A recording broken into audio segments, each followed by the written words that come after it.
My name is Meaghan Miracle. I'm a trust and estates attorney in West Michigan.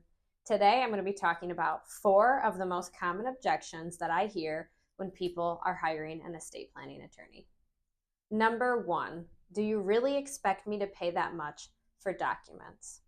Well, if it's not done properly, it's useless. As the saying goes, they're not worth the ink on the page. So you're not paying for the ink or the paper, you're paying for specialized knowledge. As a famous graph shows, there's a small sliver of what you know, another larger piece for what you don't know, and the bulk of the remaining pie chart is what you don't know about what you don't know. Estate planning falls into the latter slice of the pie. Here's an example. In a deed, a single word or lack thereof can be majorly consequential or extremely expensive to fix because there are multiple ways you can own property.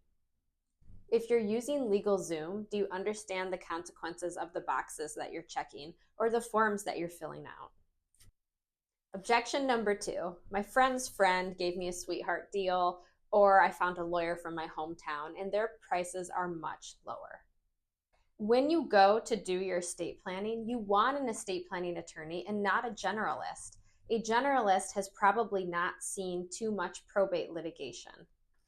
So many of my estate litigation cases involve general practitioners who just dabble in estate planning and they use form deeds. They don't realize the consequences of some of the actions that they're taking. If you go to an estate planning attorney who practices in more than a few areas of law, it's highly unlikely that they will be a sophisticated estate planning lawyer up to date on all the changes in recent laws, or have seen much of the variety of scenarios we must plan for. You've probably heard the saying, the only thing more expensive than a good attorney is a bad attorney. You can't go pay for a Chevy and expect to get a Tesla. You get what you pay for. Objection number 3, so-and-so told me, or I read online that.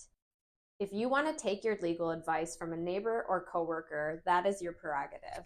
But if you trust professionals in other areas of your life, such as a doctor, a financial advisor, an insurance agent, or a CPA, then you should also trust an estate planning attorney, especially given how hard you've worked to secure the future you want for your family. The better question is, why wouldn't you? Objection number 4, I don't own enough property to justify the costs of an estate plan. First, if you're cost conscious, all the more reason to plan. It's much more affordable to prepay for good documents than to go to court later for a guardianship or to have your assets go through probate when you pass away. Second, it's not always about the cost. You might want to plan for disability or capacity. You might want to plan to manage your property for your children beyond age 18. It is about the values that you want to pass on to your family and how you want to ease their burden. Third, clients often own more property than they think. Maybe you don't have a big balance in your checking or savings account, but do you own real property?